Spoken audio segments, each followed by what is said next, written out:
Since 1954, giant iron machines have been roaring back to life each Labor Day weekend in Rollag, Minnesota.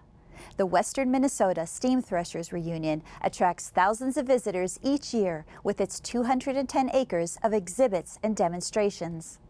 Enjoy a glimpse of the sights and sounds of Rollag. Okay, hello folks, and welcome to the 61st Western Minnesota Steam Threshers Reunion. This is our 61st show. It was started by a couple families. They just got together on a weekend to thresh some grain with the steam engine, and 61 years later, here we are.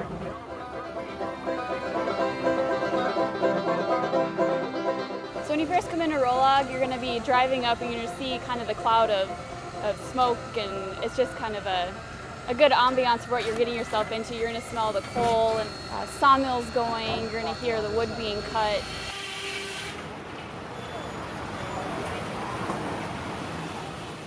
Nobody has a show like Rollag. There's something here for everybody. If you're a railroad buff, there's trains. If you're a tractor buff, big farming background, there's a lot of different tractors that most people have never heard of.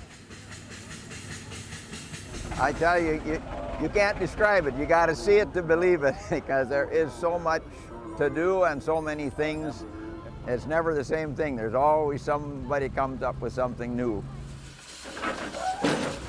I'll say it's the best bargain in America coming to this show. Just all kinds of action. Well, we got a couple steam shovels running down there right now, and they're just mainly putting on a demonstration of how they did it years ago when they really did do work with them. All we're doing is playing here, like big kids at a big sandbox, you know, but that's what we're trying to do. Lots of little kids really like it. You never see nothing like this. This is the only place in the world you can see 4 steam shovels working at the same time.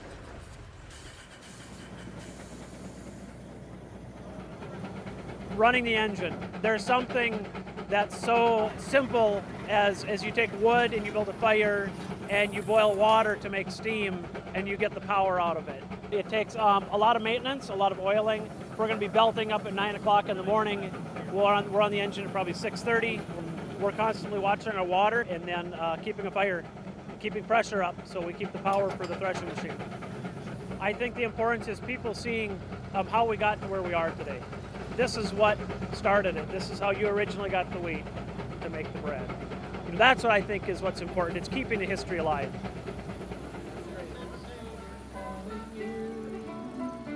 If you follow in his line, he will always guide you right. Can't you hear the blessed Savior calling you? I'm 4th generation, so my great-grandpa was out here, I believe, at the first show. Then my grandpa and my dad, and now me. You know, when I was younger, it was just a time for me and my dad to spend time together, and that was always great, and that really hooked me from the start. You know, you get up in the morning and smell of smoke, you know, coming out of the engines, that gets to me, and you know, you just learn how much harder things were when they had to do it this way. We do it for fun, but to think having to do this, you know, from sunrise to sunset every day, that would take a toll on you. I know I expect to be coming out here my whole life. If that means I'm rolling around in an electric wheelchair, I guess that's what I'll do. But the sights, the smells, you can't beat it. Well, it's always an exciting time for a kid to ride a train. The train here at Rollag is to provide an experience for people to ride on the train free, without charge, as many times as they want. A lot of people have never ridden on a train before, especially the little kids.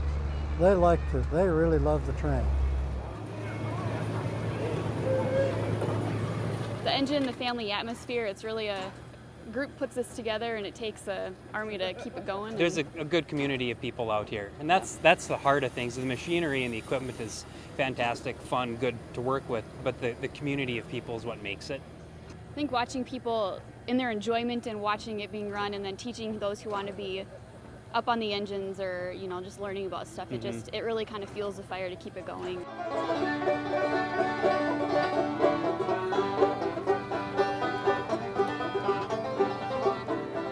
I help out at the print shop, Pioneer Press, for the last 15 years. We gather the news and then put it together and then print the newspaper for the weekend. And we try to get younger people to come in and work with us to keep the tradition going. Well, it's preserving history, and that's what you have to do. I'm a huge history geek. I love learning about the history of America and how we got to where we are today, and farming is a huge part of that. This is one of the largest steam shows in the entire country. People come from all over the world just to see it. It is a reunion. Most of us can say, we've got friends that we only see 3 or 4 days a year, and that's it. It's definitely a labor of love, and it's a piece of history. I mean, the equipment that you see around here is what helped construct a lot of our infrastructure. It's a great place. It's a great group of over 5,000 members, and it just shows what hard work and dedication can do. That's what makes it special right there. You see it, you can hear it. When the steam engines are running, you can feel it in your chest. So it's a real multi-sensory thing, and you don't get that anywhere else. I've been to museums where they've had a static display of a steam engine. It's lifeless. And Rolog's full of life.